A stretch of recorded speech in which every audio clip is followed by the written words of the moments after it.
Hey, so do you feel absolutely exhausted after interacting with people? It can take you days, even weeks to recharge your social battery. And if this is something that you experienced, then stay with me because in this video, I'm gonna explain to you why exactly social interactions completely drain your energy. Because once you understand this, you're gonna see it's not just a personality thing. It's something that you can change so that interacting with people becomes something that energizes you. So let's get into this now. And by the way, if you're new here, I wanna introduce myself. So I'm Rubin Naidu. I'm a transformational coach and I specialize in social anxiety, self-esteem, and self-expression. And what's important for you to understand is that when you are interacting with somebody, you are exchanging energy. It makes sense, right?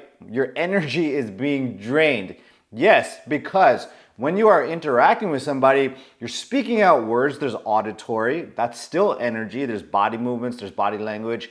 That is all energy. So you are giving off your own energy, and most importantly, you are consuming somebody else's energy into your nervous system. And what happens when you consume raw energy? Your body has to process it. So you're obviously very familiar when you consume food. Your body has to use its digestive system to process it and transform that energy. And in that same way, your nervous system has to take in the raw energy of somebody's voice, somebody's words, somebody's overall vibe, if you will. It has to take that energy in and then start to process it. How do you know this? Is you will notice that it's not that you just get drained all of a sudden after the fact. You're starting to get drained as those interactions progress. And what you will notice, and I want you to notice the language that we will tend to use to describe what's happening in our bodies. So for example, when you start to feel drained, you'll have this rush of energy to your head. For example, I've had students describe it like this: I feel so much pressure behind my eyes. It feels like my eyes are about to pop out of my head. And I want you to notice pressure, okay? You might notice that your chest is tightening. Remember these words, okay? Notice these words: tightening.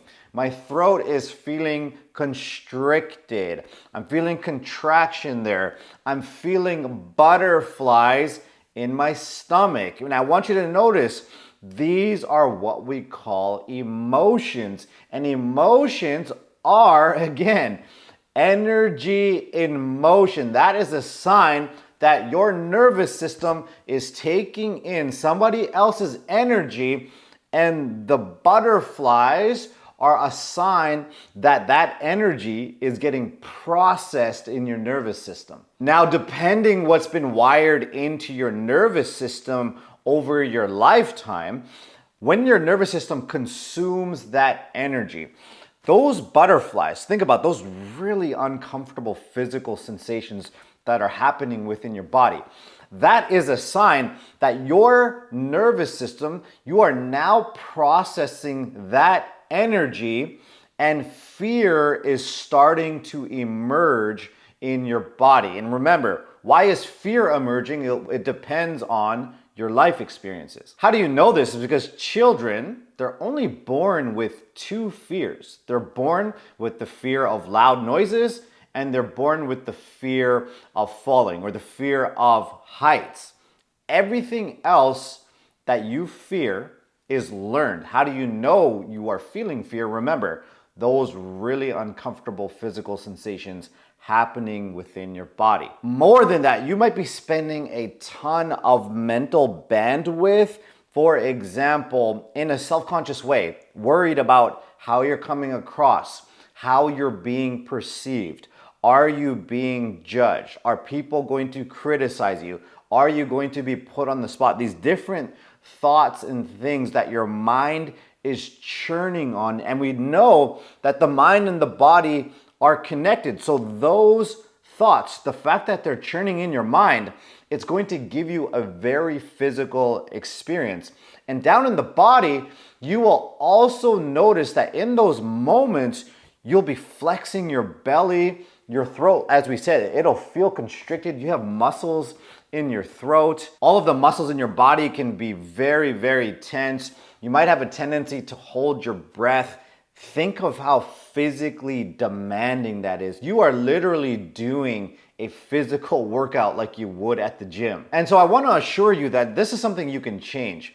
Your nervous system can be rewired so it's not processing energy in all of that fear and giving you that physically draining experience internally. And this really boils down to perception, okay? You can perceive somebody's energy and it's going to be completely unique to you. And you will know this because you know somebody else who can perceive that exact same situation in a completely different way, right? So we all have that coworker or that family member or that friend where their energy is just, it's too much. It comes across as hostile, it's overly stimulating, and your nervous system could be picking that up as dangerous. And it could be then processing that energy, there's fear arising in you, and you're completely drained. You might even be carrying that person in your head for days and weeks after you interact with them. But again, that has to do with your life experience. So for example, for me, I grew up in a house where aggressive male energy could turn raging, it could turn physically violent at the drop of a hat. So my nervous system was wired over time that when anybody has that type of energy, even a slight raise in a male voice, I would perceive that as hostile, aggressive, dangerous. But then I had coworkers, obviously, and I used to really get curious about this because I had a lot of coworkers, right? Mainly my female coworkers, they didn't have the same upbringing as me. So they never had the experience of hostile, angry, aggressive energy turning into something dangerous. So they weren't really frightened by it.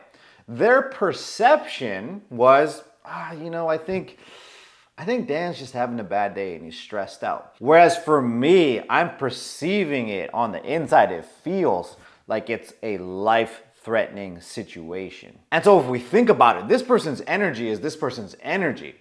Yet there's two completely different perceptions leading to two completely different internal experiences. Remember, kids only fear loud noises and falling. Everything else is learned. I have two kids myself. They're completely fearless. And if you've been really pushing yourself to get out there and get more social, to try and retrain this nervous system by just being exposed to more and more interactions in the hopes that it's helping with that energy drain and nothing is shifting, then I want you to watch this video next. In it, I'm gonna show you why brute forcing and really forcing yourself to get out there in the hopes of retraining your social battery can actually drain it more and send you more back into isolation and not wanting to hang out with people. I'm gonna show you how to do it in a way where your nervous system actually gets rewired. So those interactions aren't so draining, but rather you get energized by them. So you can get yourself out there more without the burnout, okay? So I hope this video was super helpful in helping you see it is not your personality. This is something that you can change, okay? So thank you so much for watching, and I'll see you in the next video.